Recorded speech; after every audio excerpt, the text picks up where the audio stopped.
By what authority doest thou these things? And who gave thee this authority? I also will ask you one thing, which if you tell me, I in likewise will tell you by what authority I do these things. The baptism of John, whence was it? From heaven or of men?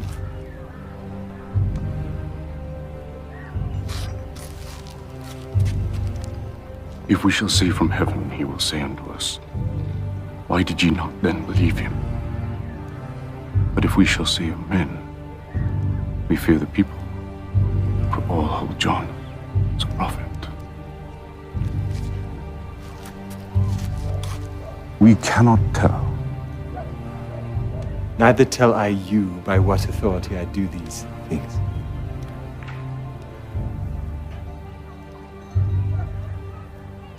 But what think ye? A certain man had 2 sons. And he came to the first and said, Son, go work today in my vineyard. He answered and said, I will not. But afterward he repented and went. And he came to the second and said likewise, and he answered and said, I go, sir, and went not. Whether of them twain did the will of his father? The first.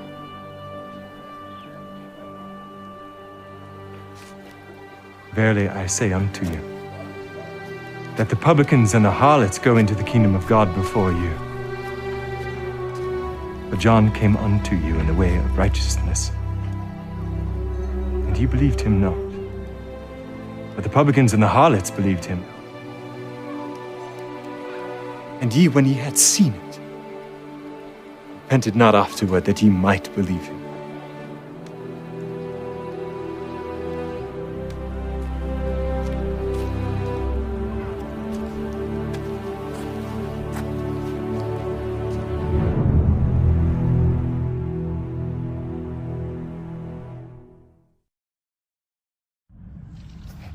በስመ አብ ወወልድ ወመንፈስ ቅዱስ አሐዱ አምላክ አሜን።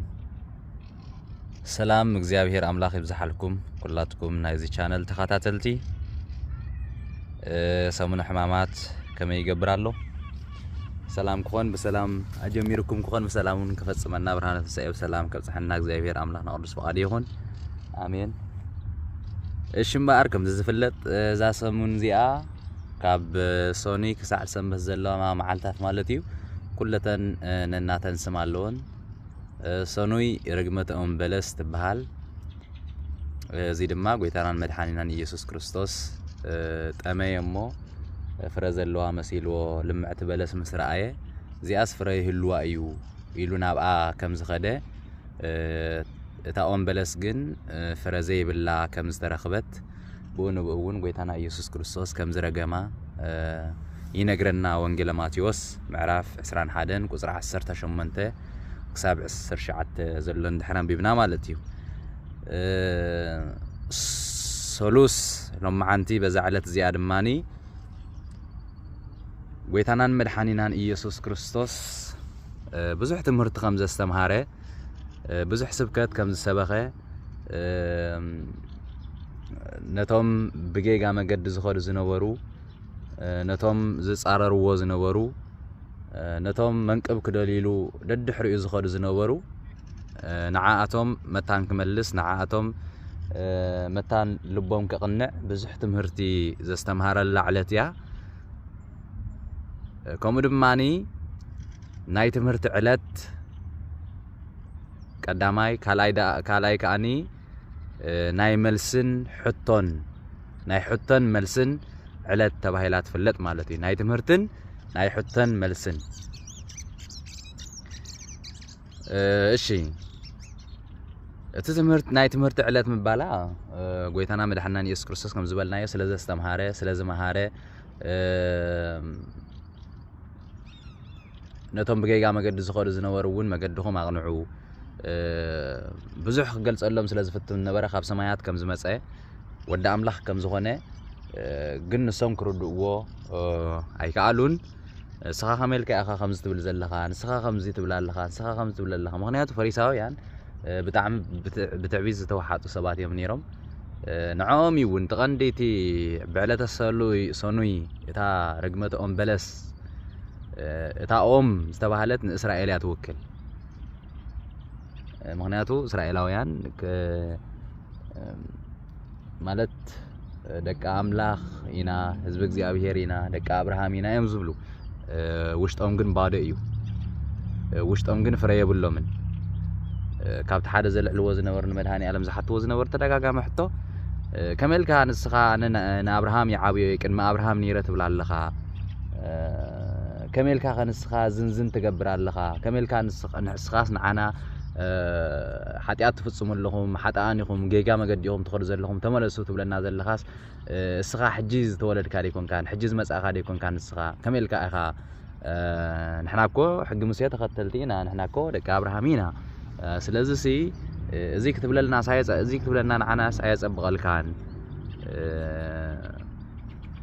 ኢሎም ዝከራኸርዎ ነይሮም ኩሉ ግዜ ጌጋ ክረኽብሉ ነገር ግን ጎይታና ኢየሱስ ክርስቶስ ዝብሎም ዝነበረ ደቂ አብርሃም ተትኾኑ ግብረ አብርሃም መገበርኩም ነርኩም ትትኽክል ወደ አብርሃም ዝኾነ ግብረ አብርሃም ይዝገብር አብርሃም ጻድቕ እዩ አብርሃም ናይ እምነት አቦ እዩ አብርሃም ንመስዋዕቲ ሰጋእ ዘይብል ናብ ዝተኣዘዘ ዝኸይድ እዙዝ አቦ እዩ ነይሩ ስለዚስ ግብረ አብርሃም የብልኹን እሞ ደቂ አብርሃም ኣይኮንኩምን ይብሎም ነይሩ ማለት እዩ እሽምበኣር ሶሉስ ከም ዝብሎ ዘለና እዚ ናይ ትምህርትን ካልኣይ ድማኒ ናይ ሕቶን መልስን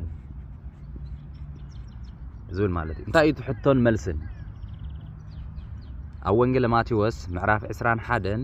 ቁጽሪ 23 ጀሚርና እንድሕር ደኣ አንቢብና ክሳብ 27 ዘሎን ከምዚ ዝብል ቃል ንረክብ ናብ ቤት መቅደስ ኣትዩ ክምህር ከሎ ሊቃውንቲ ካህናትን ዓበይቲ ህዝብን ናብኡ መጽዮም በየናይ ስልጣን እዩ ኢኻ እዚ ትገብር ዘለኻ እዚ ስልጣን እዚስ መን ሃበካ በልዎ ኢየሱስ ከኣ መሊሱ በሎም ኣነ ድማ ሓንቲ ነገር ክሓተኩም እዚኣ እንተ ነገርኩምኒ ኣነ ከኣ በየናይ ስልጣን እዚ ከም ዝገብር ክነግረኩም እየ ጥምቀት ዮሐንስ ካበይ እያ ካብ ሰማይ ዶ ወይስ ካብ ሰብ ንሓድሕዶም ተዘራረቡ እናበሉ ከኣ ካብ ሰማይ እንተበልናዮ ከመይ ደኣ ዘይኣመንኩምዎ ክብለና እዩ ካብ ሰብ እንተበልናዮ ግና ንዮሐንስ ኩሎም ከም ነብይ ይቆጽርዎ ኣለዉ እሞ ንህዝቢ ንፈርህ ንኢየሱስ ከኣ ኣይንፈልጥን ኢሎም መለስሉ ንሱ ድማ ኣነ ከኣ በየናይ ስልጣን እዚ ከም ዝገብር ኣይነግረኩምን በሎም ስለዚ ቀሪቦም እንታይ ኢሎም መጀመርያ ዝሓተትዎ ሕቶ በየናይ ስልጣን ኢኻ እዚ ትገብር ዘለኻ በየናይ ስልጣን ክርስቶስ ወደ አምላኽ ከም ዝኾነ ካብቲ ግብርታት እውን ክንዕዘብ ንኽእል ኢና ካብ አምላኽ ከም ዝመጸ ካብ ሰማይ ከም ዝመጸ አምላኽ ከም ዝኾነ ማለት ካብቶም ኣብቲ ምድሪ ዝነበሩ ኣብቲ ግዜ ንሱ ዝነበሩ ምሁራት ናይ ሕጊ ምሁራት ብጣዕሚ ፍልጠት ዘለዎም ዝበሃሉ ንኦሪት ንትንቢታትን ዝፈልጥዎ ዝበሃሉ ካብኦም ፍልይ ብዝበለ ብስልጣን እዩ ዘስተምህር ነይሩ ብስልጣን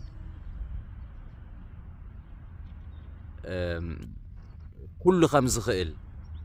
ኩሉ እውን ከም ዝፈልጥ ኩሉ እውን ከም ዝምርምር ምሻሎ ፍልይ ዝበለ ዝገብሩ ሓደ ነገር ኣሎ እጂ ሓደ ሰብ ከስተምህር ከሎ እቲ ነገራት ይፈልጦ ዲ ኣይፈልጦን ክትፈልጦ ትኽእል ትዕዘቦ ትኽእል ኢኻ ስለዚ ክርስቶስ ድማ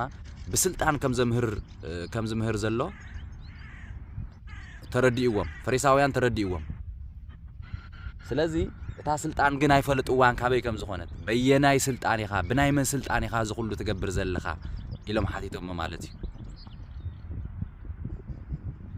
ጎይታና መድሓንናን ኢየሱስ ክርስቶስ ካብ ሰማያት ዝመጸ እዩ ስልጣኑ ካብ ርእሱ ዝኾነ ንጉስ ናይ ነገስታት ጎይታ ናይ ጎይቶት ኩሉ ዝፈልጥ ኩሉ ዝምርምር ተንጽሑፋት እውን ኩለን ብዛዕባ የን ዝዛረባ ከም ዝበለ ባዕሉ መድሃኒ ዓለም ኢየሱስ ክርስቶስ ኩሉ ነተ ጽሑፋት ቅድሚቲ ጽሑፍ ዝነበረ ቅድሚቲ ኩሉ ታሪኽ ዝነበረ አምላኽ ብስጋ ዝተገለጸ በዓል ስልጣን ዝኾነ بسلطان سلا زستمر زنبره بيناي سلطاني خا تستمر زلخ إلهم حاتيتهم ማለት እዩ من هذا كاز سلطان زي شعو يسوس نتزحتته وحطه بحطه يملس له نتحطه بحطه تايلوم أنا دم حنت نجرك حتىكم دي أنت نجركم إني أنا قابيناي سلطان زي خمس جبرك نجركم يلوم سلازي حتى تحت نزل لهم حتى هم لسالكم تقوينه أنا إذا حتىكم زل لهم حتى ون ملسو سلازي يدما ناي حتى الملسن زبها زعلات زي تمكت يوحنس كابيا كاب سمايدو ويس كاب سب إلى حديثه نحن حدهم تزارريبهم كمزن تبلنايو كمزي كاب سماين تبلنايو كم يدا زي آمنكم وقبلنايو تمكت يوحنس مالتي كاب سب انتبلنايو جنا أبتكزي نسون يوحنس كلهم كم نبي سلازري وزنورو نهزبي يفرهون يرم مالتي أيام لهم زفرهون هزبي يوحنس كم نبي سلازري وزنورو نساتمون كم نبي دحر ريمو حدا فلاتاتنا مهوراتنا سبحجينا نحنا أنا تخكل ناتنا مجدي ونحزبلو سلازنورو يوحنس بزح حزب خطة ليو نبي يوحنس كقديم تم حزبي نحر كم نبي يريمو كم نبي يتقبلهم من يوحنس شو أنت لما اللي سمون يسوس عين فلتن نسدم ما أنت يلوم أنا قابيناي سلطان زي خمس جبر عين أجركم من يلوم مالتي نتحطه بحطه ملي سوا لمن تا يتخكل قطع زخونه ملس زي هابهم كنبل نخيلنا مغنياتو ويتنا مدحانينا يسوع كريستوس لبن كلاليتن زمرمر املاخي بسغا سلز تገልጸ ስጋው ጥራይ ይኮነ ክርስቶስ ፍጹም አምላክ ፍጹም ሰብዩ አምላክ ማለት ካ ኩሉ ዝፈልጥ ኩሉ ዝምርምር ኣብ ልብና ኮላሊትን ዘሮ ብረቂቅ ዝፈልጥ እዩ ስለዚህ ሐሳቦም ካብ ተንኮል ዝተበገሰ ሐሳቦም ካብ ክፋኣት ዝተበገሰ ሐሳቦም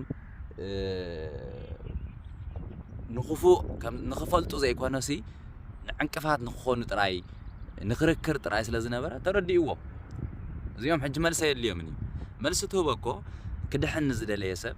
መገዲ ንዝጠፍኦ ሰብ ናይ ብሓቂ ድልየት ንዘለዎ ሰብ ካብ ልቡ ኢኻ መልስ ትህቦ ፈለጠን ከሎ ተረድኦን ከሎ ባዕሉ ዓይንትን ተዓዊሩ ልብ እንድሕር ዓፂ ግን ወላ መልስ መልስ ካሉውን ኣይክርድኦኒ ወይ መልስ መልስ ካውን ኣይቅበሎኒ ማለት እዩ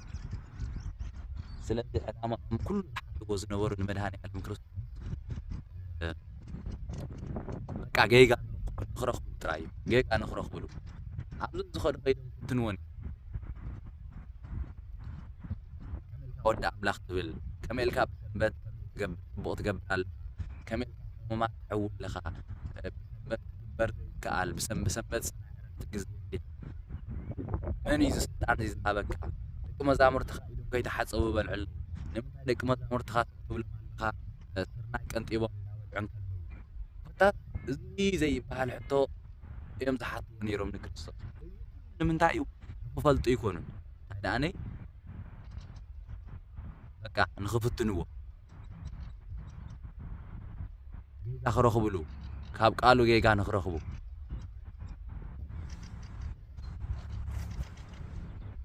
سلازي كابزن مهارو نحنا ونتليو تنا حتى اتي بزح دقاقيمنا ندول يفلطات مكاراخر زي كونسي كم ناي فريساويان تايد انا حقي نيوت بقى خنرخبلو نفس وقف ننببو نفس وقف نمرمرة صحفات نفس وقف نسمعو كابت نجر نصوص بقى ان هيوتنا صغير نجر مسك زي ابير حبرت كجبرنا زخل ان نتقاملو نجر قالو فات ناي قالو نمكاراخري اسئل كان زي كون كاو زحفت هيوت بحان تقون زي رام خبصغو يدغفنا مخنياتو እግዚአብሔር ይልና ልብን ኮላሊትን ዝምርምር ስለዚህ احنا ድማኒ እትንጾም ጽማዓት ትንደልዮ ትፍልጠት ምንታይና ተበጊስና ንምንታይና ክንፈልጥ እንደል ዘለና ፈሊጥዩ ተረዲዩ እግዚአብሔር እውን ዓና ትፍልጠት ክበናን ዘይክበናን ማለት እዩ ሕጂ ስለ ዘንብብካ ትርዳእ ማለት ኣይኮነን እግዚአብሔር ንምንታይ ተንብብ ኣለኻ ፈልጥዩ ስለዚህ እትነምቦ ነገር ቃል መታን አብልብና ሓት መታን ፍረኽ ንፈርየሉ ወዳ ኮይና ጽቡቕ ክኸውን ኣለዎ ማለት እዩ ካብተን ናይ ነገር ትበግላለን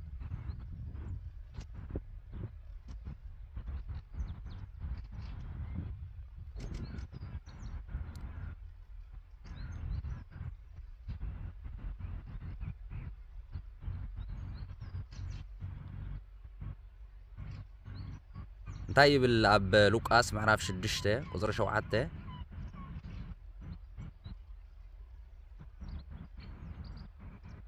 ሓደ መዓልቲ ጎይታናን መድሓኒናን ኢየሱስ ክርስቶስ ኣብ ቤት ጸሎት ኣትዩ ክምህር እንከሎ ኣብኡ የማነይቲ ኢዱ ዝነቐጸ ሰብኣይ ነበረ ከምቲ ዝፍለጥ ጎይታና ኢየሱስ ክርስቶስ ብዙሓት ለምጻማት ኣንጽሂዩ ጸማማት ኣስሚዑ ዕውራት ዓይንተን ከፊቱ 38 ዓመት ዝኣክል ኣብ ዓራት ተደርቢዩ ዝነበረ ሰብኣይ ዓራቱ ተሰኪሙ ከም ዝኸይድ ገይርዎ ብስሙ ፈውስን ትእምርትን ተኣምራትን ተገይሩ እዩ ሽዑ እንታይ ኢሎሞ ጸሓፍትን ፈሪሳውያን ከዓ መኽሰሲ ምእንቲ ክረኽብሉ እስኪ ብሰንበት እንተኣሕወዮ ኢሎም ይጻናጸንዎ ነበሩ ይብል ሕሰቡ እዚ ሰብ እዚ ኢዱ ነቒጹ ዘሎ እዚ ሰብ እዚ ወልሓደ ሰናይ ነገር ኣይገበሩሉ ወልሓደ ጽቡቕ ነገር ገይሮምላ ኣይፈልጡን እዮም ፈሪሳውያን ሪኦም ስቕ ኢሎም ዝሓልፉ ነይሮም ደጊፎሞ ኣይፈልጡን እዮም ረጊጾማ ሓልፉ ነይሮም ግን ክርስቶስ ኣብኡ ክመላለስ ምስ ረኣይዎ ሰንበት ስለ ዝነበረት መዓልቲ ክጻናጸንዎ ናብኡ ኸይዶም ማለት እዩ እንታይ ኢሎም ክጻናጸንዎ እስኪ እዚ ሰብ እስኪ ሰንበት ክረኽብሉ እዮም ንክስዮም ክረኽብሉ ደልዮም እስኪ ብሰንበት ክረኽብዎ ሰብኣ ኢሎም ማለት እዩ ከምዚ እውን እቲ 38 ዓመት ዝሓመመ ሰብኣይ ኣብተን ናይ 4 ጾም ናይ ሰናብቲ ንዝክረላ መጻጉዕ ትበሃል ዕለት 38 ዓመት ሰብኣይ ኣሎ ንዕኡ ብሰንበት ኣሕይዎ ነይሩ 38 ዓመት ተደርቢዩ ዝነበረ ሰብኣይ ሰላም ናይ እግዚኣብሔር ሰላም እኳ ኢሎሞ ዘይፈልጡ ብሰንበት ስለ ዝሓወየ ግና ብሰንበት ካብቲ ዝነበሮ ስቅያትን መከራን ስለ ዝደሓነ ንምንታይ ዝትገብር ኣለኻ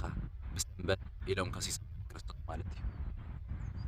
እቲ ዝሓወየ እውን ንምንታይ ብሰንበት ሓዳት ከተተኪምካ 38 ዓመት ሓሚሙ ነይሩ ምስ ሓወየ እስቲ ክብሎም ዝግባእ ነይሩ ቁኑዕ ሰብ እንድሕር ደኣ ኮይኑ እቲ ሰብ ንሱ ካብ መከራ ስለ ዝወፀ ደስ ክብሎ እዩ ነይርዎ ግን ንሳቶም ካብ ቅንዕና ተበጊሶም ስለ ዘይፈልጡ ቅንዕና ነይራቶም ኣብ ውሽጦም ልቦም ኩሉ ግዜ ቀይናን ክፉእ ሓሳብ ስለ ዝሓስብ ደስ ኣይበሎምን እኳ ዳ ጉህዮም ማለት እዩ ልክዕ ኣብዚ ድማኒ ጸሓፍትን ፈሪሳውያን ከዓ መኽሰስ ምእንቲ ክረኽብሉ እስከ ብሰንበት እንተሓወየ ኢሎም ይጸናጸንዎ ነበሩ ንሱ ከዓ ሓሳቦም ፈሊጡ ነቲ ኢዱ ዝነቐጸት ሰብኣይ ተንስእ እሞ ማእከል ደው በል በሎ ንሱ እውን ተንስኡ ደው በለ ኢየሱስ ከዓ ብሰንበት ጽቡቕ ምግባር ዶ ወይስ ክፉእ ምግባር ንነፍስስ ምድሓን ዶ ወይስ ምቕታል ይግባእ ኢለ ሓተኩም ኣለኹ በሎም ናብ ኩሎም ግልጽ ኢሉ ርእዩ ከዓ ነቲ ሰብኣይ ኢድካ ዘርግሕ በሎ ንሱ ድማ ከምኡ ገበረ እታ ኢዱ እውን ሓወየት ንሳቶም ግና ኣዝዮም ነደሩ ንኢየሱስ እንታይ ከም ዝገብርዎ ድማ ንሓድሕዶም ተፈሩ ይብል ማለት እዩ ስለዚ ካብዚ ንርዳእ ጎይታና ኢየሱስ ክርስቶስ ንዓኣቶም በየናይ ስልጣን ከም ዝገብር ሓቲቶሞ መልሲ ዘይሃበሉ ምኽንያት ተንኮል ተበጊሶም ስለ ዝኾኑ እዩ ማለት እዩ ንሪኦ ኣለና ጽሑፍ እውን ዝብል ዘሎ ኩሉ ግዜ ዝስዕብዎ ዝነበሩ ዝከታተልዎ ዝነበሩ ዝሓትዎ ዝነበሩ ሕተሲ ነቐፋ ንኽረኽብሉ ጌጋ ንኽረኽብሉ መኽሰስን ንኽረኽብሉ ደኣ እምበር ብቕንዕና ተበጊሶም ሕቶ ሓቲቶም ከም ዘይፈልጡ ካብ መጽሓፍ ቅዱስ ንርዳእ ማለት እዩ ስለዚ ክርስቶስ ኢየሱስ ኣይመለሶም ካብዚ ነገር እዚ ንመሃሮ እንድሕር ደኣ ኣልዩ እንጽልዮ ጸሎት ኩሉ እንገብሮ መንፈሳዊ ንጥፈታት ካብ ቁኑዕ ልበና ክኾን ኣለዎ ካብ ቁኑዕ ልብና ኩሉ ዝሓተትናዮ ሕቶ ኣይምለሰልናኒ ኩሉ ዝጸለናዮ ጸሎት ኣይምለሰልናኒ ምክንያቱ ቅንዕና እንድሕር ደኣ ዘይብሉ ኩሉ ከንቲ እዩ ናይ ከንቱነት ከንቱ ብቕንዕና እንድሕር ደኣ ኮይኑ ግን ብዘየገድስ ዕብየት ኣይኮነን ክንደይ መዓልቲ ጸዮምካ ክንደይ መዓልቲ ጸሊኻ ወይ ክንደይ መዓልቲ ቤተክርስቲያን ተመላሊስካ ኣይኮነን ኣብታ ዝተመላለስካላ ብዘየገድስ ብዙሕ ጸሎት ስለ ዝጸለኻ እውን ኣይኮነን لا واحد صلتون واحد دايكونس كامنتاي كابيناي لب وصالو እግዚአብሔር ታይ ዝብል ነስ ልብ የዝር እንበር ገጽ ወይ ካል ደጋው ነገር አይኮን ድርኢ ይዝብል ማለት እግዚአብሔር ብዝሒ ዓቀናይት ንሁቦ ነገር ዓቀናይት ነቅርቦ ነገር መስዋዕቲ ናቱ ሚዛን ብዝሒ ዘይኮነሲ ታይዳኒ እታ ሰበይቲ ምሽ ነራ ወንጌል ተጻሒፋ ዘላ ሰበይቲ ውሕድ ነይርዋ እታ ዝነበረታ ሙሉእ ክትህብ ከላ ጎይታና መድሓናን ኢየሱስ ክርስቶስ እንታይ ኢሉ እዚኣሲ ሓቀኛ ወሃቢት እያ ትኽክለኛ ወሃቢት እያ ከም ጽድቂ ኮይኑ እውን ዝቕጸረላ ሰብ እያ ምኽንያቱ እታ ዘለታ እያ ዝሃበት በቃ ብዙሕ ኣይኮነትን ሂባ ግን ካብ ልባ ስለ ዝሃበት ተዓዚቡ ጎይታ ኢየሱስ ክርስቶስ ንኢድዋ ማለት እዩ ሕና እውን ንጽልዮ ጸሎት ንጾሞ ጾም እንገብሮ መስዋዕቲ ኩሉ መንፈሳዊ ንጥፈታትና ተቐባልነት መታን ክንረክብ ካብ ልቦም እዮም መታን ክብለና እግዚአብሔር ኣብ ልብና ቅኑዕ ሓሳብ ኩሉ ንጽቡቕ ዝተበገስና ክንከውን እግዚአብሔር ኣምላኽ ብጸጉኡ ይደግፈና ስለዚ እዛ ዕለተ ሰሉስ ናይ ሕቶን መልስን ወይ ድማ ናይ ትምህርቲ ተባሂላ ትፍለጥ ማለት እዩ ጎይታና ኢየሱስ ክርስቶስ ስለ በደልና ንሕና ክንከፍሎ ዝግባአና ሓጢያት ኩሉ ግዜ ክነስተውዕሎ ዘለና ዝኩሉ መከራ ስለና እዩ ክርስቶስ ናብዚ ምድሪ ዘምጽኦ ነገር ወላ ሓደ አይነበረን ግን ሕና በደልና ዝኸውን ዓቕሚ ንበደልና ዘወግድ ስልጣን ስለ ዘይነበረና እግዚአብሔር ካብ ብዙሕ ፍቅሩ ዝተበገሰ ከምቲ ቅዱስ ጳውሎስ ዝብሎ ሓጣንን ከሎና ክርስቶስ ኣብ ክንዳና ሞይቲ እሞ ኣምላኽ ታዋና ዘሎ ተፍቅሪ በዚ የርአ ኣሎ እዛ ፍቅሪ እዚኣ ኣጋፒ ትበሃል ስለዚ እግዚአብሔር ነፍስ ወከፍ ንነፍስ ወከፍ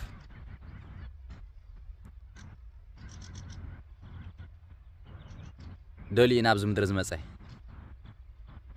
ናድማኒ ትኩሉ መከራኡ ትኩሉ ሕማሙ ሓሲብና ተረዲእና ሐዋርያ ቅዱስ ጳውሎስ ታይ ዝብል ዝተገበረልና ነገር እሱ ዝገበረልና ሰናይ ነገር ንሱ ዘፍቀረና ፍቅሪ ስለዚ ተረዳእናሲ ኣይንሕለልን ኢና ይብል ማለት ስለዚ ኣብ ኩሉ መንፈሳዊ ህይወትና ድዩ ኣብ ኩሉ ህይወትና ብተስፋ ብእምነት ብፍቅሪ ክንነብር ንዑ ክንክተል ኣሰር ሰዓው ከም ዝተባሃለ ኣሰር ክንስዕብ مسؤول من باركا سلام الله مسؤول من بار عرفتي مسؤول من بار قسانتيو مسؤول من بار صادق ወይ ጽድቅ ዝገብር ዘበለ ኩሉ በዘይ ስጋኣት ይዝነብር እንተቀደ ኣይሕለልኒ ተጎየውን ኣይደክምኒ صادق በዘይ ስጋኣትን በዘይ ፍርሃትን እንዳነበረ ብትብዓት ይኸመንበሳ ዝማላለስን ዝነብር ስለዚህ ምስ እግዚአብሔር አምላክና ከነብር በጸጉ ይደግፈና አሜን ወስብሐት ለእግዚአብሔር ወለወላዲቱ ድንግል ወለመስቀሉ ክብር